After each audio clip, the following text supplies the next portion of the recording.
So yun, magandang araw po. So ito po yung time delay na ginawa po namin, na meron po siyang time delay na circuit. So makita po niyo sa taas yung schematic nito. So ito yung mga parts po na ginamit namin. Ah, Plug, outlet, saka yung fuse, tapos yung power supply, and then yung time delay. So diyan po sa taas makita niyo po yung schematic kung paano po siya nagwo-work. So ito po yung mga ginamit namin. Power supply 220 to 12 volts.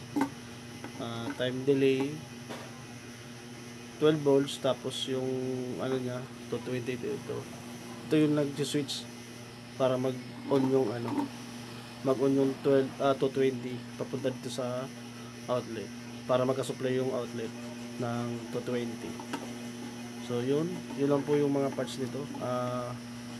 Salamat. So ito na po yung final namin, final test po namin. Ito na po yung mga parts nasa loob na po ng box. Ito yung outlet, tapos ito po yung fan na dapat ikot po siya pag yung time po ay na-reach na po. Kasi meron po siyang time interval, 10 seconds. So, okay, test na po natin. Yun, umilo na po yung time delay. Pag nag-blow na po siya, ikot na po yung fan. Yun. Ganun po siya. Meron po siyang 10 seconds bago siya mag-on yung outlet.